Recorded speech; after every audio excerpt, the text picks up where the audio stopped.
The path to ACC contention is exponentially more challenging now.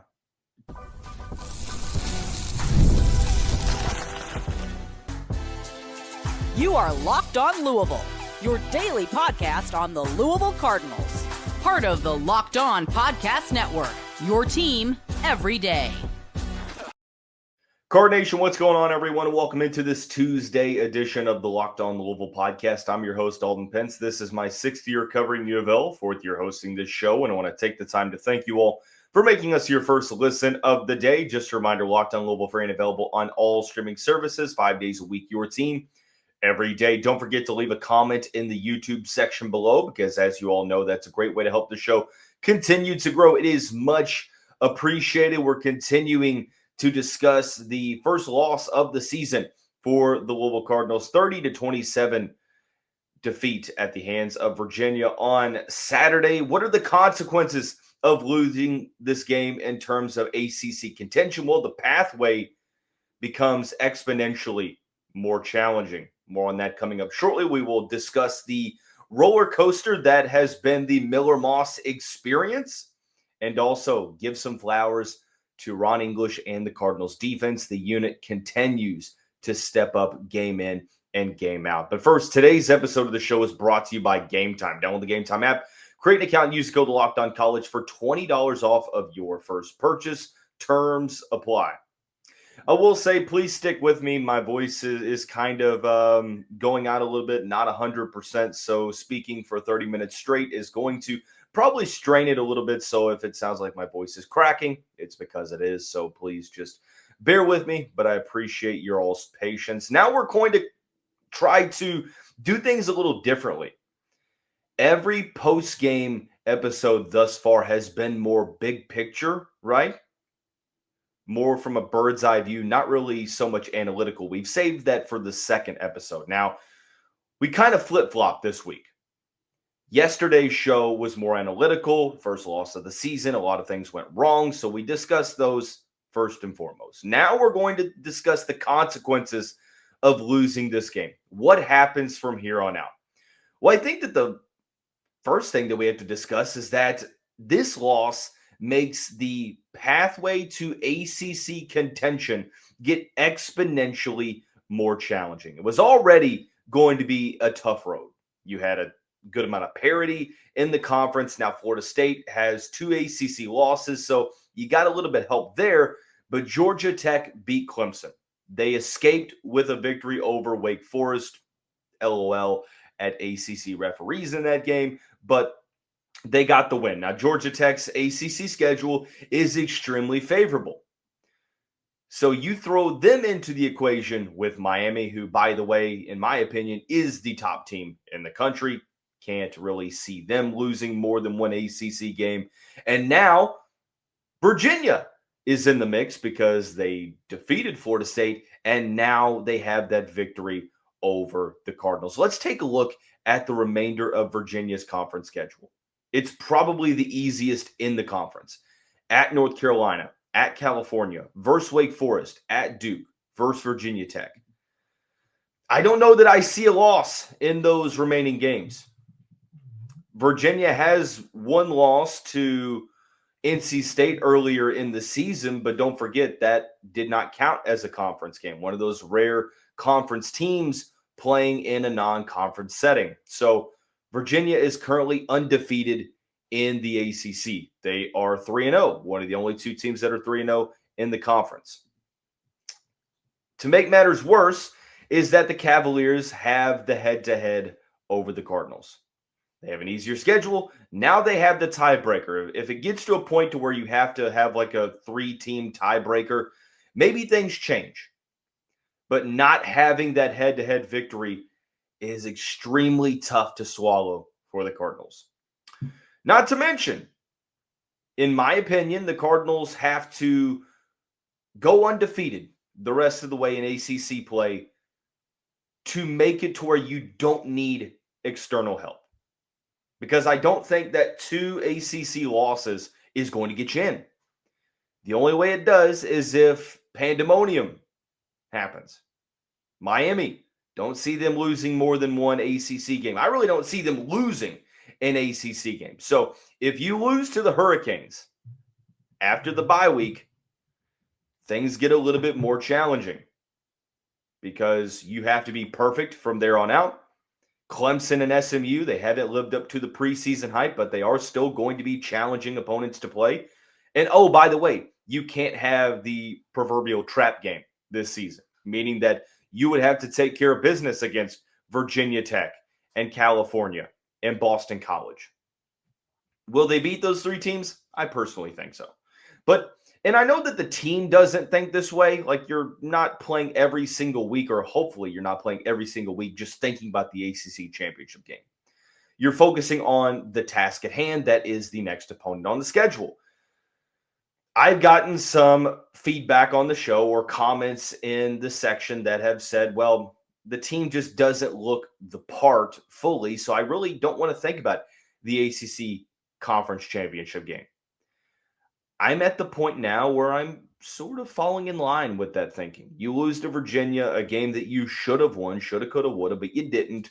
You haven't really put a consistent effort up in the first 5 games of the season. We have enough sample size to where it's like, I went from, okay, we have to do things to a certain degree to make sure that we get back to Charlotte. Now I'm just at the point where I'm like, man, just keep getting better. Eliminate these absolutely avoidable mistakes. Let me clarify myself there. Absolutely avoidable mistakes. Can we stop committing so many penalties? Can we stop with the unnecessary turnovers? All of the mistakes that we are seeing on a week in, week out basis.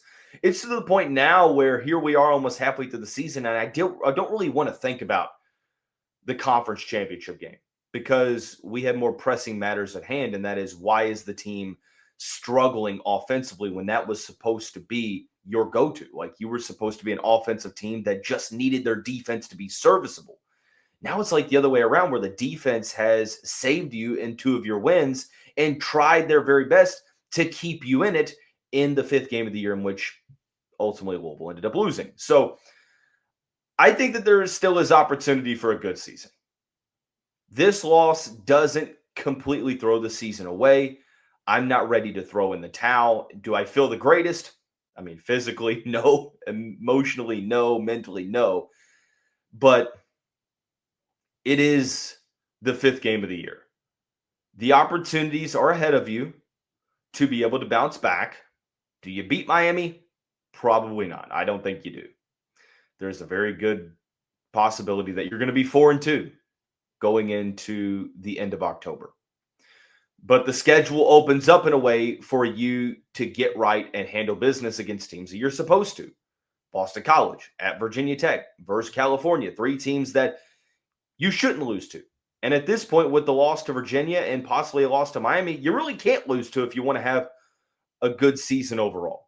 Because it might not necessarily seem like it sometimes, but 9-3 would still be a really good season. I mean, the over-under for FanDuel win totals was 8.5. So winning 9 games, I think, would be a successful season. It's not, of course, reaching the ceiling, but it would be a good season. Winning 9 games a season is not a bad thing. But this team has the potential to compete with almost anyone in the country. They also are inconsistent enough to the point to where they could lose to any team in the country. So there's a lot of eyes on the program now. You get hit with an extreme amount of adversity. You got punched in the face.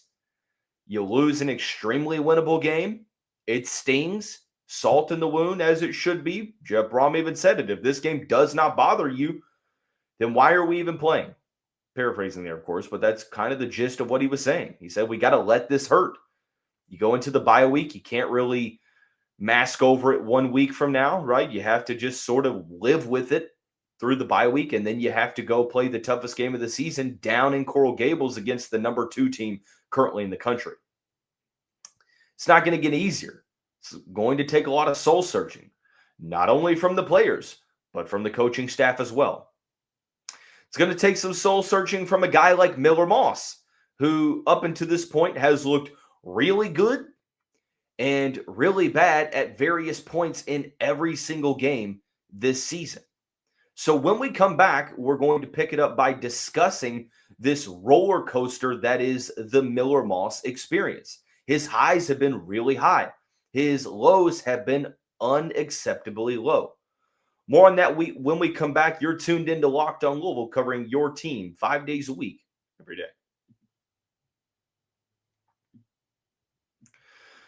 Card Nation, it's that time of the season where football is in the full swing, but basketball is about to pick up as well. And every day we make decisions, but on Prize Picks, being right can actually get you paid. Don't miss the excitement of this football season with Prize Picks, where it's good to be right. Playing Prize Picks is such a fun, simple way to add more excitement to football. You just pick more or less on player projections like Josh Allen's passing yards or Saquon Barkley's rushing for a touchdown, and you're in the game. My favorite part is the fact that Prize Picks just added stacks. So if I want to ride with the player, I can select their pass yards, rush yards, and touchdowns all in one lineup. And the new injury reboot feature, if your player leaves early and doesn't return, it won't count against you. I know that that's one of the main concerns with other services. So download the Prize Picks app today and use the code LOCKEDONCollege to get $50 in lineups after you play your first $5 lineup. That's the code LOCKEDONCollege for $50 in lineups after your first $5 lineups. Prize Picks, it's good to be right. Thank you all so much for making us your first listen of the day. Just a reminder, Locked on Louisville, free and available on all streaming services, including YouTube and now TikTok. 5 days a week, your team every day. Be sure to give us a follow on TikTok, a subscription on YouTube. It is much appreciated. But let's continue the discussion about this Cardinals offense. Miller Moss. It's been a roller coaster. The Miller Moss experience this season has been one with some great moments, but it's also been one with some, to say the least, head-scratching moments where you're like, what are we doing, man? I'll say this. The box score from the Virginia game doesn't tell the full tale. Miller Moss completed 34 of 48 passes for 329 yards, 2 touchdowns, and 1 interception. This is where, and it works both ways, right? He completed over 70% of his passes for over 300 yards, and he had 2 touchdowns. He made some pretty solid plays. But again, it works both ways. You can't box score chase. You can't really use it to justify a good performance, and of course, vice versa.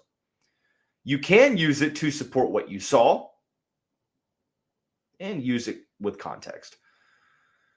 Miller Moss reminds me, in my opinion, of Jameis Winston. And Winston isn't the only player that fits this mold, but he's the first player that comes to mind. A guy that can just light up the box score. Ton of passing yards, throws the ball a ton, can make some throws where you're like, ooh, man, like how many other players can make those throws? Like the talent is there, but it's the consistency, because Jameis Winston is also a player that he makes a couple mistakes every game, and it prevents him from being an elite level quarterback.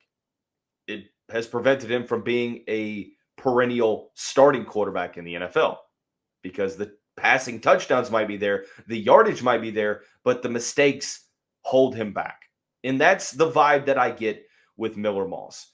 You saw in the first half, he looked elite. Miller Moss was making the right reads. He was making good throws. And even in the second half, he had some really good throws. 3rd and 25? He makes a strike to Chris Hughes to extend the drive and ultimately tie the game and send it to overtime. Down by 10, he has a beautiful throw to the corner right by the pylon, and he throws it to where only Chris Bell can make the catch on a back shoulder throw. And it's like, man, why can't we see this Miller Moss every single game? And the fact is, we do. We do see that Miller Moss every game. The unfortunate thing is we also see the worst of Miller Moss every single game. Now, here's the thing. I've been pretty fair to Miller, and I'm going to continue to be. Not all of this is his fault. His offensive line has not been good.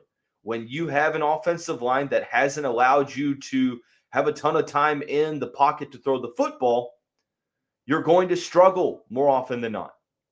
When you don't have a running game, and yes, different reasons as to why that is. Isaac Brown, Duke Watson, Kewan Brown have been injured. They have not been 100%. But even though they've been injured, how many times do you see a Louisville running back get hit in the backfield because there's no push up front from the Cardinals O-line? Now, getting Trevontae Sylvester back was key. Getting Nate Kariski back was key.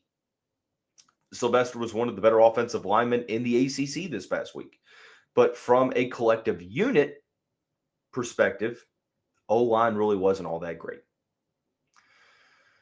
Miller Moss in the past 2 games has thrown 99 passing attempts. We talked last week about how that wasn't sustainable. You had to have balance on offense. Well, you didn't really get it running the football. Again, different reasons for that, but the point is to be made. Being one-dimensional, I think, and Chris Baxley tweeted this out, that it's magnifying Miller Moss's issues. And it is, because he's having to be a hero. And I would imagine that he's probably feeling that way. He's like, I feel like I have to be a superhero every single game because our rushing attack's not getting it done. This is the first time since 2015, a full decade ago, where Louisville has rushed for less than 100 yards in back-to-back games. With the fact that the Cardinals are not getting it done on the ground, sure, Miller Moss probably feels like he has to do a ton because he does. And you're expecting him to be perfect, and he hasn't been, and it's just magnifying those issues. So some of this is not his fault, right? But some of it is. Some of it is. There was a tweet on Saturday that the Miller Moss experience is one that has the best of Tyler Shuck and the worst of Jack Plummer. And I agree with that. I think that when Miller Moss is on, he's confident. He is throwing with conviction. He's tough to beat, man. But when he's starting to double guess himself, when he's starting to face pressure, which he did in that second half against Virginia, what happened? He got happy feet. He was dancing around in the pocket, not really using a ton of confidence to make throws. And what happened? He took some sacks that he needed to get rid of the ball on. There are some plays where he's taking some sacks and Louisville's O-line has held up. In that situation, I would like to see Miller throw the ball away more, or even better yet, scramble. How many times have we seen this season Miller Moss not take yardage ahead of him, but instead put the ball in harm's way? Try to thread the needle in double coverage. Try to make a superhero level play. Sometimes you just have to keep it simple and take what the defense has given you. And I think that we've seen him improve on that from James Madison up until this point, but still he's making mistakes at a level that you can't. And sometimes it is just what the mistake is. I don't want to continue to beat the guy up over it, but that interception he threw in the second half was a play that I've seen guys get benched for in the past. Unacceptable. You're going to the ground. Now, granted, I think he might have been down. The wrist usually constitutes a player being down unless your name is Lamar Jackson in 2016. And I get the ACC refs, you feel like, kind of slight Louisville at times, and not to mention that catch that Isaac Brown had that I'm like, there's no way you can overturn it, and guess what? It gets overturned. Anyway, I'm not here to sound like sour grapes or talk about ACC officiating because that's just going to make me even more mad. But that throw that he had, like, even if he completes the pass, he's well short of the line of scrimmage. Or not the line of scrimmage, the first down marker. Like, what are you doing? Take the sack and play field position. Your defense has been playing really well. Lean on them. And you make, an unacceptable, very well at the end of the season could be viewed as the worst throw of the year in college football. That's the magnitude of it. That's how bad it was. That's how unacceptable it was. And what makes it even worse is that it's not like this guy is a freshman. He's, a redshirt senior now? Miller cannot be making those mistakes. I understand that he's trying to make something out of nothing at times. And I understand that he probably feels like he has to be that superhero. But sometimes you have to just cut your losses and move on to the next play. if some of these plays, Miller Moss throws the ball out of bounds or he scrambles for 1 to 2 yards, that's so much better 2nd and 8, 2nd and 10 than getting sacked in a play that you had no business getting sacked on, 2nd and 17, 2nd and 18. You sometimes just have to live to see another play. I also think that sometimes play calling doesn't do him justice. In the first half, you saw it making quick throws, snapping the ball, boom, making the reads, firing the ball to Chris Bell, to Colin Lacey, to Jaleel Skinner. That is the recipe for success. These long developing plays are not, more often than not. These play action, and we mentioned this a little bit in the last episode. Again, I'm not going to act like I know more than Jeff Brohm, but these plays where you're operating out of the power formation and you are faking the handoff to your running back, in which teams know at this point you're not really committed to running the football, so they're not getting full. But Miller Moss's back is to the play, and he's turning around, and what's happening? Boom, there's someone right there in his presence. And at that point, you have to scramble and be a hero. So what I would like to see more is him in the shotgun and maybe play action out that way to where you can keep your eye on the defense. Okay, what's the safety doing? What are my reads showing me? Where do I have to evade pressure? Taking his eye off the football or taking his eye off the play and trying to work with those long developing routes, they're just not working because this offensive line's not holding up in time. And even when it does, Miller isn't going through his progressions quick enough. So I think it's about tweaking the play calling here. Again, it's not just one issue. Some of this is Miller's fault, some of it's not. And on tomorrow's show, I'll already sort of reveal, or I'm sorry, the next show, I'll reveal it to you, the weekly mailbag. First question is about whether or not the Cardinals need to look towards Brady Allen or Deuce Adams. And I don't think that answer is going to please some fans out there that have been, just calling for a quarterback change over and over and over. We'll discuss. But, at this point, it's been a complete 180. Like, the defense has been your strong suit. They've had to bail out the team's offense. So, again, we're going to return by giving some flowers to Ron English. Yeah, some things that need to be worked on. But for the most part, the Cardinals defense held their own and kept one of the top offenses in the country in check. So we'll give some flowers when we come back. You're Locked On Louisville, covering your team every day. Football season is in full swing. Basketball season is coming up. And if you're like me, you like to go to as many sporting events as you can, you need to act like me in the way that I get my tickets. Game Time is the only ticketing platform that I will use to get my tickets because, number one, prices go down the closer you get to kickoff or tip-off. Number two, you can see all the amazing deals getting into this past week's football game for as low as $25. The app makes it super simple. It's faster, cheaper, and less stressful than any other way that you can buy tickets. So join me in taking the guesswork out of buying college football and basketball tickets with Game Time. Download the Game Time app, create an account, and use code LOCKEDONCollege for $20 off your first purchase. Terms apply. Again, that's the promo code LOCKEDONCOLLEGE for $20 off. Swipe, tap, ticket, go. Download Game Time today. And also, while I have you, we talk during these ad breaks a ton about routine. And one of my favorite game day routines is going to my favorite local coffee shops in St. Matthews. I am a firm believer that giving back to the community can be done through investing in local businesses, because when neighborhood businesses thrive, the whole neighborhood thrives. And what if I told you that Square is a proud partner of more than 4 million neighborhood businesses around the world? Take this ad as an excuse to go support your favorite local spot and have yourself a day in the neighborhood. You can go to square.com/go/lockedoncollege to learn more. But before you do, once again, go support your favorite neighborhood spot. You'll be happy you did. Square, see you in the neighborhood. What a complete 180. that we've had to do in terms of discussing, in terms of discussing. I try to combine discussion and discussing at the same time. It's really not a word, but hey, it is what it is. What a complete 180 that this discourse has seen. Start of the year. Well, can this Cardinals offense be explosive enough to carry the defense that you're just hoping is serviceable? It's complete opposite.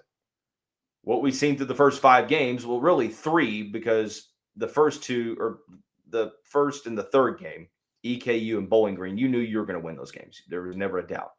James Madison, Pittsburgh, and now Virginia.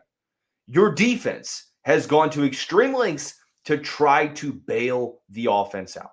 The offense hasn't been good enough. It's been inconsistent. They haven't been able to put a ton of points on the board. They have given up big-time turnovers that have put Louisville in challenging situations. Last week, Cardinals offense gave Virginia 14 points. And even that field goal in the third quarter, what happened? It was the Cardinals offense that ended up having to give Virginia's offense the ball in the Louisville territory. So credit to Ron English.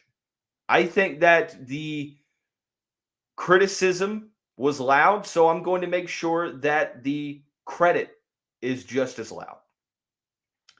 And not to mention, another thing that has been impressive to me is that there hasn't really been much room for error. Like the Cardinals defense has, like, you've needed them to be perfect because the offense isn't getting stuff done. Like the offense took a whole quarter to get going against Pittsburgh. And in the third quarter, they stalled out until the end. This past game against Virginia, the offense gift wrapped Virginia 14 points. And what happened? Louisville's defense had to bend but not break, get off the field, throwing up zeros on the board just to give Louisville a chance. And frankly, I'm getting tired of it. Just like I got tired of it last year when Louisville's defense couldn't get it done. Louisville's offense had to do everything they could to carry the Louisville defense. Now it's the exact opposite. And the frustration carries over. There is, however, one drive in the second quarter that I looked at. And look, I understand Virginia was missing some offensive linemen. Their tight end got hurt the second play of the game. Hopefully he has a quick and full recovery. He had to get carted off, and we hope that he has a full recovery. I think Chandler Morris helped Louisville out at times by not extending drives with his legs. He tried to force some tough throws when he could have probably just extended drives scrambling. Jamari Taylor dropped a wide open first down, or what a pass that would have been a first down in the second half. So, I mean, they got helped by the Virginia offense, but the Louisville defense did what they needed to do. They were disruptive. They swarmed the ball. They gave them some big plays. Most of them in that second quarter drive. And yes, you all know which one that I'm talking about. It was perhaps the most frustrating drive of the season for Louisville's defense. It was a 16-play, 75-yard touchdown drive. Took 8 minutes off the clock. Virginia converted multiple third downs. They had a 3rd and 5. Chandler Morris completed a 7-yard pass. And then they had a 3rd and 4. Xavier Brown runs for 14 yards. 3rd and 15. Chandler Morris completes a 5-yard pass at the Louisville 32. The Cardinals opt to accept the penalty and make it 3rd and 20. And Ron English brings a cornerback blitz off the edge, and all Virginia does, Chandler Morris snaps the ball, turns, throws it to where that cornerback was supposed to be on a wide receiver screen, and the guy picks up 19 yards, and then they go for it on 4th down and get it. And I'm like, why is it? It goes back to like keeping it simple. You got them 4th and 10, make them kick a field goal. Instead, you give up a big play. You get Virginia in a 3rd and 11, and Chandler Morris has a beautiful 3rd down pass down the sideline to Cam Ross. It's a great pass. But still, not being able to get off the field on 3rd down was a back-breaking drive. Now, the Cardinals ended up answering that drive. They answered it with their own 7-play, 70-yard touchdown drive. That was really my only issue with the Cardinals defense all day. There were times where they probably could have had players brought down, but instead they missed tackles. Virginia, pretty physical team. But look, Virginia was one of the top offenses in the country coming into this game. And they had 237 yards of total offense. They were 6 of 15 on third down. The Louisville defense had 9 tackles for loss, 2 sacks, and more quarterback pressures. Like, the Louisville defense did their job. I've been very impressed with this defensive line. The interior has been solid. Clev Lubin on the edge, Wesley Bailey. Like, this has been a really effective front seven. TJ Quinn had 9 tackles, one of those a tackle for loss. Antonio Watts, 1 sack, 2.5 tackles for loss. Wesley Bailey had a sack and a tackle for loss. Justin Beatles had a tackle for a loss. Renee Conga, Jordan Gerard combined for a tackle for loss. Clev Lubin, tackle for loss. Like, you get the gist of what I'm saying. It's been a by-committee approach. As good as Clev Lubin has been, it's not just him. They have other guys that are stepping up. It feels like the communication as an entire unit has been better. I mean, like I said, Ron English, things haven't been perfect, but this isn't his fault. The Cardinals are not 4-1 because of Ron English. And you probably could argue that if it wasn't for Ron English, Louisville could have 2, maybe 3 losses. It's been a complete carry job done by this Cardinals defense. Louisville's offense hasn't been absolutely atrocious. They've just been inconsistent and, through large portions of the game, ineffective and even detrimental to the team's success. And again, that's on the offensive line, that's on the quarterback, that's on the lack of rushing attack, that's on the play calling. Not just one issue, but the main thing is inconsistency. So I'm interested to see Jeff Brohm, really good offensive play caller. Does he take this to heart? I would imagine he does. Looking in the mirror, what's going to change?